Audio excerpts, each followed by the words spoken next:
Hello hello ശില്പ, ഇത് KML finance എന്നാ. നിങ്ങൾ രാവിലെ ഒരിക്കൽ വിളിച്ചല്ലേ? അതറിയില്ല. ശില്പയുടെ പേഴ്സണൽ ലോണിന്റെ EMI ഒരെണ്ണം പെൻഡിംഗ് ആണ്, അറിയാലോ. ബൗൺസ് ചാർജ് ഉൾപ്പെടെ 6355 രൂപയാണ് അടയ്ക്കേണ്ടത്. പേയ്മെന്റ് ഒന്നുകിൽ ഓൺലൈനായി അടയ്ക്കാവുന്നതാണ്, അല്ലെങ്കിൽ എക്സിക്യൂട്ടീവ് വന്ന് കളക്ട് ചെയ്യുന്നതായിരിക്കും. ഇന്ന് തന്നെ വൈകിട്ട് 3 മണിക്കുള്ളിൽ അടയ്ക്കുകയും വേണം. 10-ാം തീയതിയാണ് സാലറി. അതുവരെ എന്തുവാലും പറ്റത്തില്ല. പറ്റില്ല എന്ന് പറഞ്ഞാൽ എങ്ങനെയാ? ലോൺ എടുത്താൽ തിരിച്ചടയ്ക്കണമെന്ന് അറിയില്ലേ? ഇന്ന് തന്നെ അടച്ചില്ലെങ്കിൽ ഇൻട്രസ്റ്റ് വീണ്ടും കൂടും. നിങ്ങളോട് മലയാളം പറഞ്ഞാൽ മനസ്സിലാവത്തില്ലേ? എന്തുവായാലും 10-ാം തീയതി കഴിയും. ഹലോ ഹലോ ശില്പ, ഹലോ. പിന്നെ EMI മുടങ്ങിയല്ലേ? അറിയെങ്കിൽ പിന്നെ എന്താ ചോദിക്കുന്നത്? ഇന്ന് തീയതി 5. റെന്റ് കൊടുക്കണം. ബാക്കി എല്ലാവരും അവരുടെ ഷെയർ തന്നിട്ടുണ്ട്. ഇനി തൻ്റേത് മാത്രമേ കിട്ടാനുള്ളൂ.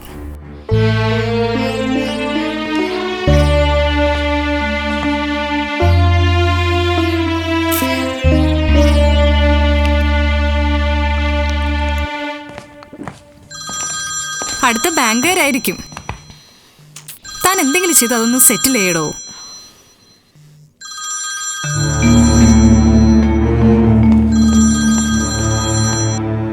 ശില്പയാണോ സംസാരിക്കുന്നത്? ഇത് HST ഫൈനാൻസിൽ നിന്നാണ്. കഴിഞ്ഞ മാസത്തെ ഈ മാസത്തെ ഫൈനാൻസ് പെൻഡിംഗ് ആണല്ലോ. എന്തു പറ്റി? അത് ഇന്ന് തന്നെ അടയ്ക്കണം, അല്ലെങ്കിൽ നാളെ ബാങ്കിൽ നിന്ന് ഒരു ടീം അവിടേക്ക് വരുന്നതായിരിക്കും. വന്നാൽ ക്യാഷ് കിട്ടുന്നവരെ നമ്മളവിടെ വെയിറ്റ് ചെയ്യും. നിങ്ങൾക്കറിയാലോ, ഇത് സ്ത്രീകൾ മാത്രം താമസിക്കുന്ന വീടല്ലേ. ഓ, ഞാൻ ഇതിന് മുമ്പ് വിളിച്ച ആളോട് പറഞ്ഞാണല്ലോ 10-ാം തീയതി ശമ്പളം കിട്ടുമ്പോൾ തരാൻ പറ്റത്തുള്ളൂ. കഴിഞ്ഞ മാസം ഇതാണല്ലോ പറഞ്ഞത്. ഇനി ഒരു അവധി തരാൻ പറ്റില്ല. വൈകുന്നേരം 4 മണിക്കുള്ളിൽ എമൗണ്ട് കംപ്ലീറ്റ് സെറ്റിൽ ചെയ്തിരിക്കണം. ഓൺലൈനിൽ അടച്ചാലും മതി. ഇതിന്റെ പേരിൽ ഇനി ആരും എന്നെ വിളിച്ചേക്കരുത്. രാവിലെ 11 മണി തൊട്ട് ഇത് 8-ാമത്തെ കോളായത്. പേയ്മെന്റ് കിട്ടുമ്പോ തരും. ഹലോ ഹലോ എടി, ഞാൻ ഇറങ്ങുവാ. നിനക്കിന്ന് ഓഫാണോ? ഞാനിന്ന് ഓഫാ. റെന്റിന്റെ കാര്യം മറക്കല്ലേ.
എന്നെ സ്നേഹിക്കുന്ന എൻ്റെ പ്രിയപ്പെട്ട എല്ലാവരും എന്നോട് ക്ഷമിക്കണം.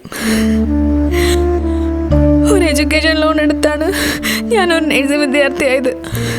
ഇവിടുത്തെ സ്വകാര്യ ആശുപത്രിയിൽ നിന്ന് കിട്ടുന്ന തുച്ഛമായ ശമ്പളം എനിക്ക് ജീവിക്കാൻ തന്നെ തികയുന്നില്ല. ഒടുവിൽ ഞാൻ ജനറേഷൻ ബാങ്കിൽ ആശ്രയിക്കേണ്ടി വന്നു.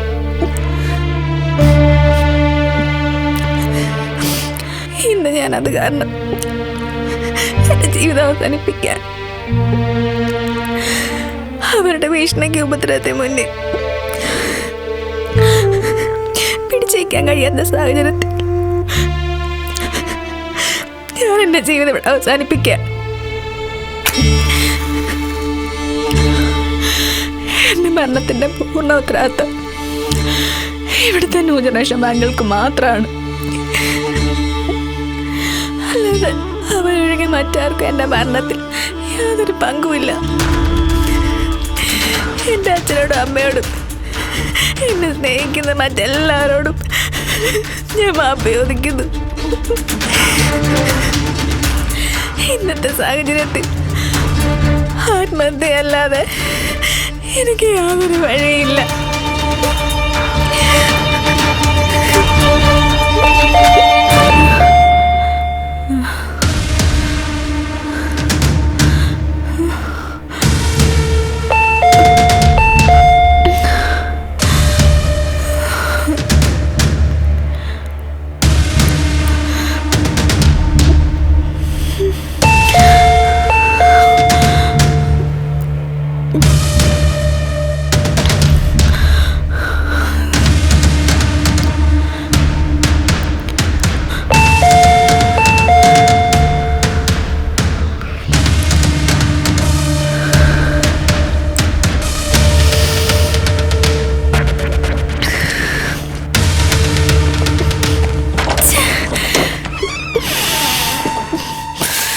Hello, ma'am. എന്താ വേണ്ടേ? Good morning. I am from ABC Publications. We here to introduce a book. No need book. No sorry. Ma'am, just turn one page of it. Look here. Actually, it's going to change the entire page of your life. Please, please, ma'am.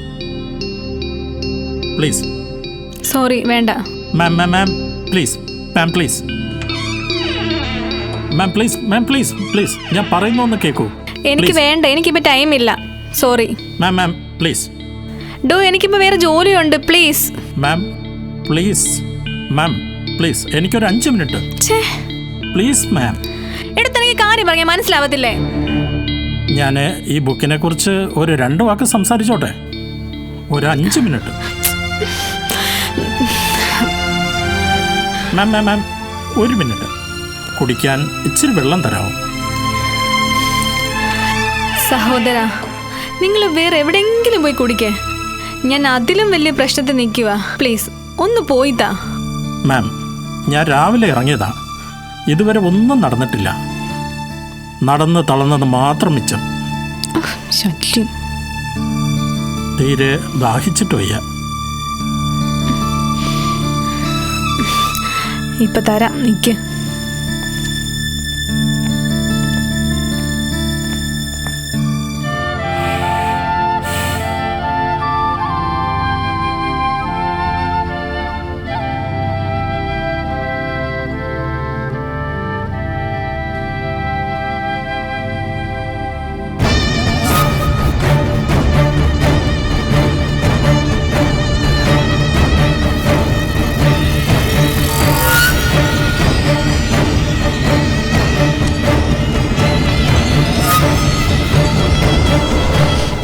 വെള്ളം.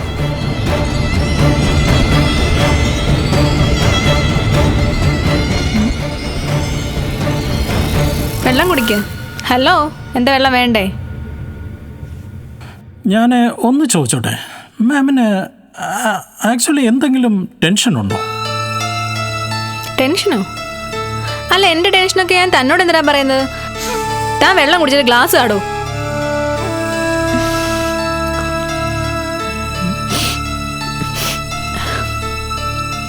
ശരിക്കും പറയുവാണെങ്കിൽ വീടുകൾ തോറും books വിൽക്കാൻ പോകുന്ന ഒരു salesman മാത്രമാണ് എന്ന് കരുതി എൻ്റെ വാക്കുകൾ അത്ര നിസ്സാരമായിട്ട് കാണരുത്. എടോ, ഞാൻ വേണമെങ്കിൽ തൻ്റെ ബാഗ് ഇരിക്കുന്ന മൊത്തം സാധനങ്ങൾ ഞാൻ വാങ്ങിച്ചോളാം. ദയവ് ഇത് തന്നെ പോയി തരാമോ? പോകാം, പക്ഷെ മാം എനിക്കൊരു 5 മിനിറ്റ് സമയം മാത്രം തന്നാൽ മതി. 5 മിനിറ്റ് കൊണ്ട് മാമിൻ്റെ ദുഃഖത്തിനും ടെൻഷനും പരിഹാരം കാണാൻ സാധിക്കുമെങ്കിൽ. ഓ, അത് ശരി. എനിക്ക് ദുഃഖവും ടെൻഷനും ഉണ്ടോന്ന് തന്നോട് ആരാ പറഞ്ഞത്? മാം, ടെൻഷൻ ഒന്നുമില്ലെങ്കിൽ ആ സാരി എന്തിനാണ് അവിടെ അങ്ങനെ കെട്ടിയിരിക്കുന്നത്? മാം, പ്ലീസ് കരയരുത്. മാമിൻ്റെ ദുഃഖം എന്ത് തന്നെയാണെങ്കിലും ഞാനൊരു സെയിൽസ്മാനാണ് എന്നൊന്നും നോക്കണ്ട. മാം തുറന്നു പറഞ്ഞോളൂ.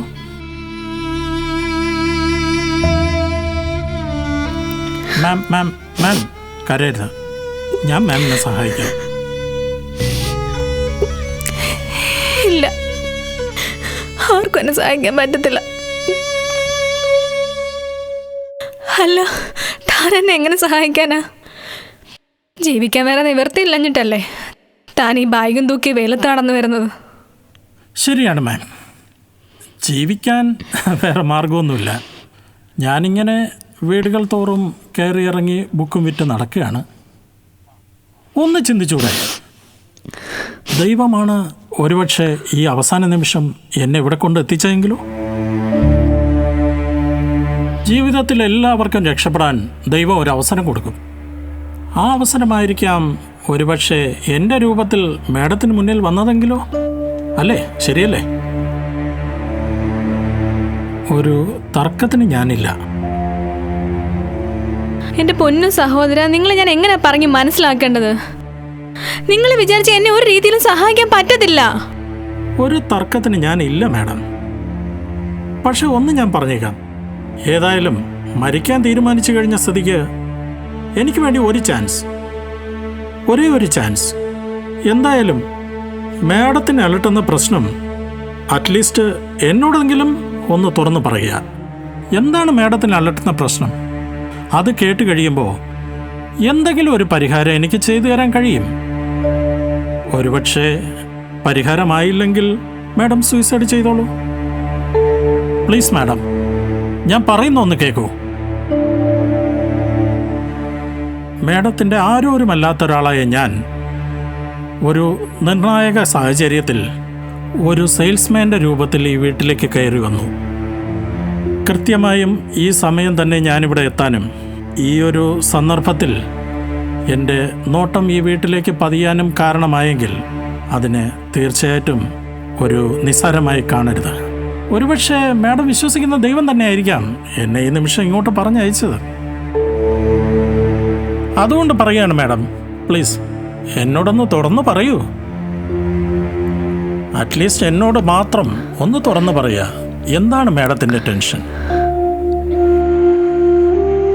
സഹോദര, ഞാനൊരു BSc നേഴ്സാണ്. ഇവിടുത്തെ ഒരു വലിയ മൾട്ടി സ്പെഷ്യലിസ്റ്റ് ഹോസ്പിറ്റലാണ് ഞാൻ വർക്ക് ചെയ്യുന്നത്. കോഴ്സ് കംപ്ലീറ്റ് ചെയ്തിട്ട് 3 വർഷമായി. ജോലി കയറിയിട്ട് 2 വർഷവും. പഠിക്കാനായിട്ട് എഡ്യൂക്കേഷൻ ലോൺ എടുത്തു. വീടും പറമ്പും പണയം വെച്ചു. അച്ഛനാ ലോൺ എടുത്തു തന്നത്. ഒരു നേഴ്സ് ആകണമെന്നായിരുന്നു എൻ്റെ വലിയൊരു ആഗ്രഹമായിരുന്നു. ജോലി സാധ്യത കൂടുതലുള്ള എഞ്ചിനീയറിംഗ് കോഴ്സിന് പോവാതെ ഞാൻ നേഴ്സിംഗ് ആണ് ചൂസ് ചെയ്തത്. എൻ്റെ പഠിത്തത്തിന് വേണ്ടി എടുത്ത ലോൺ തിരിച്ചടയ്ക്കേണ്ടത് ശരിക്കും ഞാൻ തന്നെയല്ലേ. അതുകൊണ്ട് ശമ്പളം കുറവാണെങ്കിലും ആദ്യം കിട്ടിയ ജോലിക്ക് തന്നെ കയറി. കേരളത്തിൽ ഇപ്പോൾ ഒരുവിധം നല്ല ശമ്പളമാണെന്നാണല്ലോ കേട്ടിട്ടുള്ളത്. 8,000 തന്നത് 2,000 കൂട്ടി 10,000 ആക്കി. അത് തന്നെ എങ്ങനെയാണെന്നറിയാമോ? 2 ഷിഫ്റ്റായി 14 പേര് ജോലി ചെയ്തിരുന്ന 4 പേരെ ഓരോരോ കാരണങ്ങളായി പറഞ്ഞയച്ച് അവരവരുടെ ശമ്പളങ്ങൾ ഞങ്ങൾക്ക് വീതിച്ചു തന്നു. എങ്കിൽ പിന്നെ എന്തിനാ അവിടെ ജോലി ചെയ്യുന്നു? കളഞ്ഞിട്ട് വേറെ ഹോസ്പിറ്റൽ നോക്കണം മാഡം. എത്രയോ വേറെ ഹോസ്പിറ്റലുകളുണ്ട്. നിങ്ങൾ എന്താ കരുതിയത്? ഞാൻ വേറെ ഹോസ്പിറ്റൽ നോക്കാഞ്ഞിട്ടാണോ? എവിടെ പോയി ഇതൊക്കെ തന്നെയാ. നിങ്ങളെപ്പോലുള്ള ആൾക്കാർക്കൊന്നും ഞങ്ങളെപ്പോലുള്ള ആൾക്കാരെ മനസ്സിലാകില്ല. I am sorry madam. Madam പറഞ്ഞത് ശരിയാണ്. എല്ലാവർക്കും അവരവരുടെ ജോലിയാണ് വലുത്. വിദ്യാഭ്യാസ ലോൺ കൊടുത്ത് തിരിച്ചടയ്ക്കാൻ പറ്റാതായപ്പോൾ ബാങ്കുകാരുടെ ശല്യം കൊണ്ട് ഉണ്ടായിരുന്ന മനസ്സമാധാനവും പോയി. ഒടുവിൽ അതിൻ്റെ ശല്യം തീർക്കാവെന്ന് വെച്ച് തൽക്കാലമെങ്കിലും ഒന്ന് പിടിച്ചു നിൽക്കാൻ വേണ്ടി പ്രൈവറ്റ് ബാങ്കിൽ നിന്ന് ലോൺ എടുത്തു.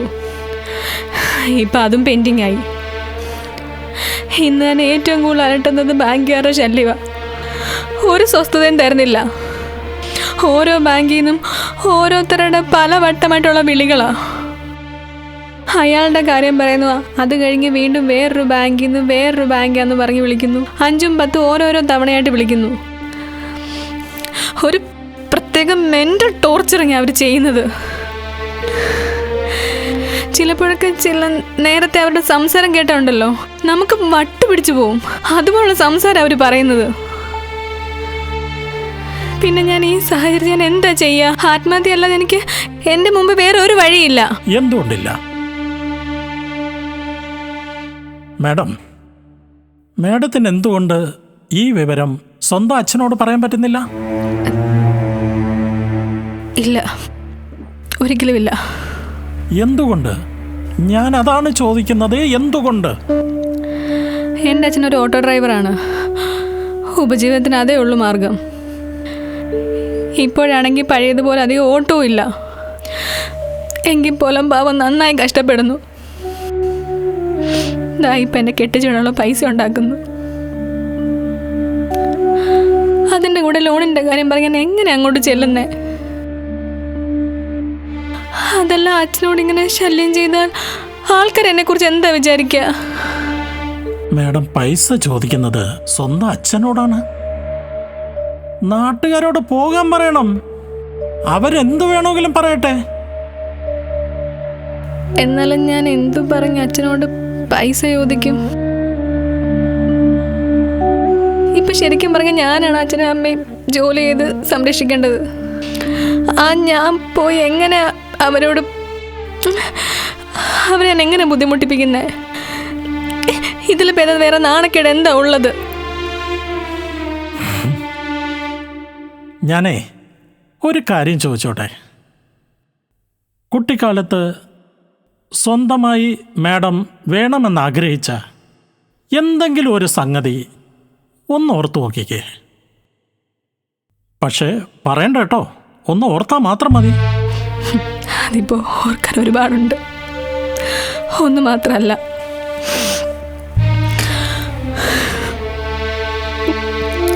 അന്ന് ആഗ്രഹിച്ചതെല്ലാം സ്വയം നേടാൻ കഴിഞ്ഞിട്ടുണ്ടോ? ഏറെക്കുറെ. ഓക്കെ, അന്ന് അതെല്ലാം ഒറ്റയ്ക്ക് നേടിയതാണോ അതോ മറ്റാരെങ്കിലും സഹായിച്ചതാണോ? അങ്ങനെ ചോദിച്ച ഒരു പരിധിവരെ അച്ഛനും പിന്നെ അമ്മയും സഹായിച്ച. അന്നൊക്കെ ഓരോ ആഗ്രഹങ്ങൾക്ക് വേണ്ടി അച്ഛനെ ശല്യം ചെയ്യുന്നതിൽ നാണക്കേട് തോന്നിയോ? എന്തിന്? എൻ്റെ അച്ഛനോട് ഓരോ ആഗ്രഹം ചോദിച്ചു വാങ്ങാൻ ഞാൻ എന്തിനാ നാണിക്കുന്നത്? എൻ്റെ സ്വന്തം അച്ഛനല്ലേ. കുട്ടിക്കാലത്ത് അച്ഛനോടൊരാഗ്രഹം പറയാൻ നാണക്കേട് തോന്നിയില്ല എങ്കിൽ ഇപ്പോൾ ഈ പ്രായത്തിൽ എന്തിന് നാണക്കേട് തോന്നണം?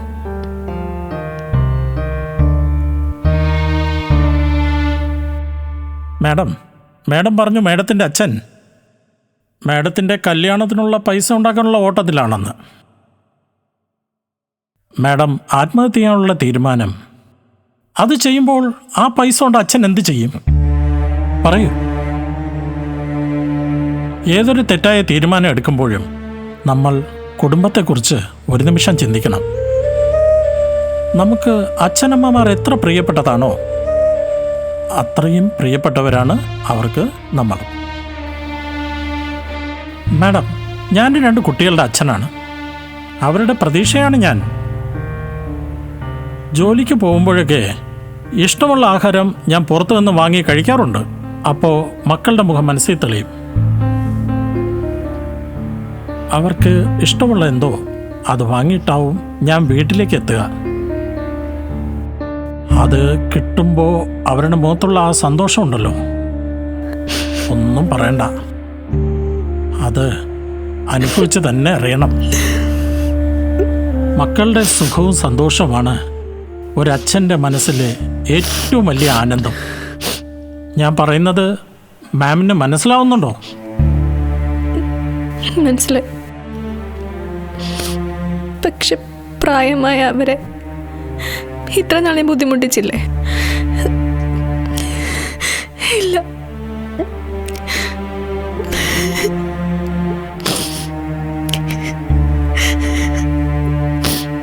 മാഡം ഇന്ന് അനുഭവിക്കുന്ന ടെൻഷൻ എന്ത് തന്നെ ആയാലും അതല്പമെങ്കിലും അച്ഛനോടോ അമ്മയോടോ ഷെയർ ചെയ്താൽ പിന്നെ ലൈഫിൽ ഒരിക്കലും സൂയിസൈഡ് എന്നൊരു കാര്യം ചിന്തിക്കാനേ പോകുന്നില്ല. വീട്ടിലേക്ക് വരുന്ന ഒരു സെയിൽസ്മാൻ്റെ മുന്നിൽ ഒരിക്കലും ഇതുപോലെ കണ്ണീരൊലിപ്പിച്ച് നിൽക്കേണ്ടി വരില്ല. പ്ലീസ് മാഡം, ഒരൊറ്റ പ്രാവശ്യം ഒന്ന് സംസാരിച്ചു നോക്കൂ. മറ്റാരോടുമല്ല, സ്വന്തം അച്ഛനോട്. ഒരു മകൾക്ക് സ്വന്തം അച്ഛനേക്കാൾ വലിയൊരു സുഹൃത്ത് വേറെ ആരുമില്ല. പ്ലീസ് മാം, ഒരൊറ്റ പ്രാവശ്യം ആ ഫോണെടുത്ത് ഒന്ന് അച്ഛനെ വിളിക്കൂ. പ്ലീസ് ഒന്ന് ട്രൈ ചെയ്യൂ. അച്ഛനെയാണ് ബുദ്ധിമുട്ടിക്കുന്നതെന്ന് ഒരിക്കലും ചിന്തിക്കരുത്. ജസ്റ്റ് ഒരു ബെസ്റ്റ് ഫ്രണ്ടായിട്ട് കണ്ടാൽ മാത്രം മതി. മാം, പ്ലീസ് ഒന്ന് ട്രൈ ചെയ്യൂ.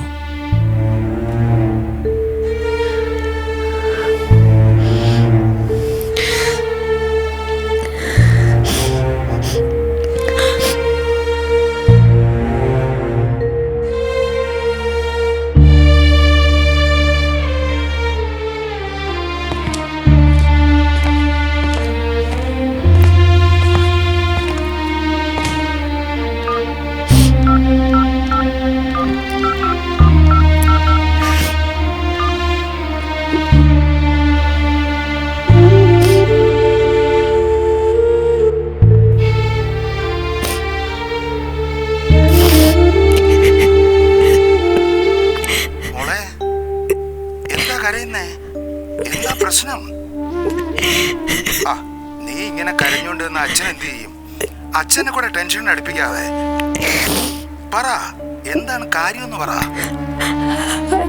അച്ഛ, എനിക്ക് അച്ഛനോട് അല്പം സംസാരിക്കണം. അതിനെന്താ, പറഞ്ഞോ മോളെ, ധൈര്യമായിട്ട് പറയേ. അമ്മയെ വിളിക്കണോ? അച്ഛ, ഞാനിവിടെ ആകെ പ്രശ്നത്തിൽ. എന്താ പ്രശ്നം? എന്തായാലും നമുക്ക് പരിഹരിക്കാം.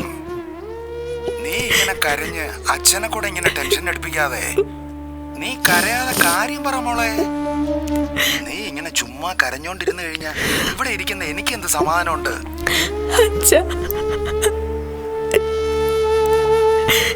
എഡ്യൂക്കേഷൻ ലോൺ തിരിച്ചടാൻ മുടങ്ങിയപ്പോ ഞാൻ ഫൈനാൻസിൽ നിന്ന് ലോൺ എടുത്തില്ലായിരുന്നോ? അതിപ്പോ EMI പെൻഡിങ് ആയി. എന്നെ വിളിച്ച് വല്ലാതെ ടോർച്ചർ ചെയ്യുന്നു.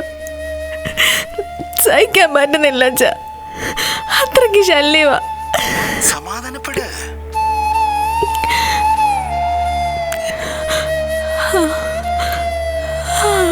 അതെ അച്ഛാ,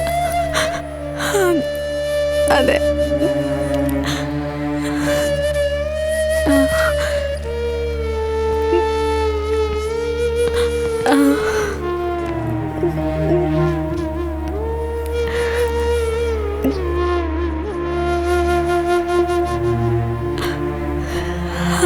ശരി.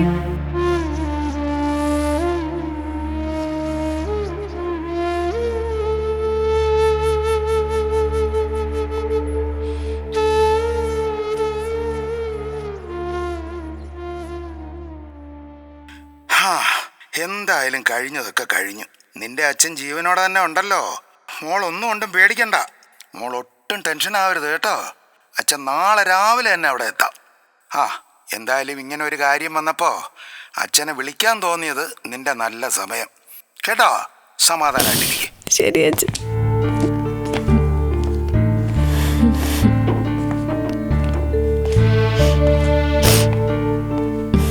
ഇപ്പോൾ ഞാൻ പറഞ്ഞ മനസ്സിലായോ? ഇതാണ് ഞാൻ പറഞ്ഞത്.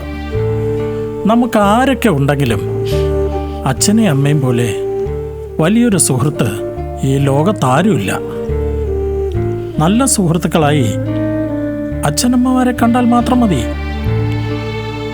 അവരെ കൊണ്ട് മാത്രം പരിഹരിക്കാൻ പറ്റാത്ത ഒരു മാനസിക ദുഃഖവും ഒരു മക്കൾക്കും ഈ ഭൂമിയിൽ വേറെയില്ല. നിങ്ങൾ പറഞ്ഞ ശരിയാ. ആരൊക്കെ ഉണ്ടെങ്കിലും സ്വന്തം അച്ഛനും അമ്മയും അല്ലാതെ ആർക്കും നല്ലൊരു സുഹൃത്താകാൻ പറ്റില്ല. അതാ ശരി. Thank you so much. ദൈവമാണ് നിങ്ങളെ ഇപ്പോൾ ഇവിടെ എത്തിച്ചത്. ഞാനും BSc നഴ്സിംഗ് ആയിരുന്നു. മാം ഇത്രയും കാലം അനുഭവിച്ച ഈ ബുദ്ധിമുട്ടിലൂടെ ഞാനും ഒരിക്കൽ കടന്നുപോയതാ. ആഗ്രഹിച്ച് പഠിച്ച് ജോലി ചെയ്ത് കിട്ടിയ വരുമാനം ഒന്നിനും തികയാതെ വന്നപ്പോൾ ഞാൻ വേറെ വഴി നോക്കി. അതിൽ ഞാനങ്ങ് വിജയിച്ചു, ഒന്നല്ലെങ്കിൽ മറ്റൊന്ന്. അതുകൊണ്ട് ഇന്ന് സുഖമായിട്ട് ജീവിക്കുന്നു. ആവശ്യത്തിലേറെ വരുമാനമുണ്ട്. കുറച്ച് വെയിലും മഴയും കൊണ്ടാലെന്താ, വരുമാനമുണ്ടല്ലോ. ഇതാ ഗ്ലാസ്. മാഡത്തിനോട് സംസാരിച്ച് എൻ്റെ തൊണ്ടയിലെ വെള്ളമെല്ലാം വറ്റി. ഒരു ഗ്ലാസ് വെള്ളം കൂടെ കിട്ടിയാൽ ഹാപ്പി. ഇപ്പൊ തരാം. ചായ എടുക്കട്ടെ? വേണ്ട, വെള്ളം മാത്രം മതി. ശരി ശരി.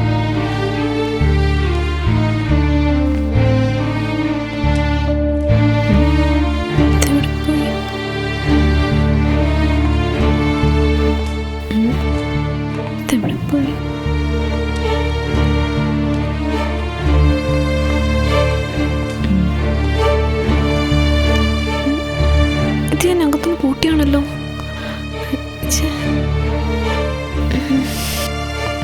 പിന്നെങ്ങനെ അകത്ത് കയറി?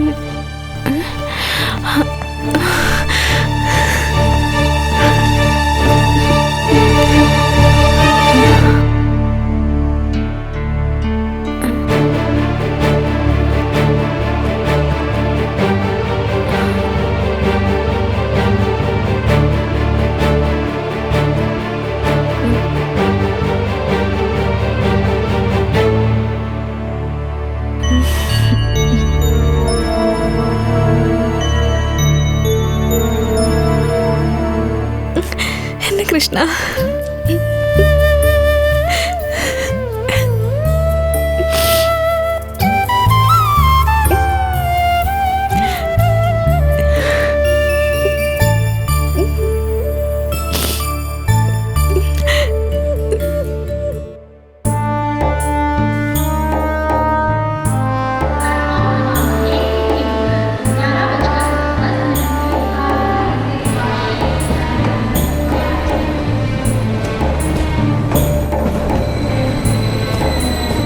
മുന്നോട്ടുള്ള ജീവിതം വഴിമുട്ടി നിൽക്കുമ്പോൾ നമുക്ക് മുന്നിലേക്ക് ക്ഷണിക്കപ്പെടാതെ ചില മനുഷ്യർ വന്നെത്തും. അതൊരുപക്ഷെ ദൈവമായി ചിന്തിക്കുന്നവർക്ക് അങ്ങനെ ചിന്തിക്കാം. എന്തായാലും ആത്മഹത്യ ഒന്നിനും ഒരു പരിഹാരമല്ല.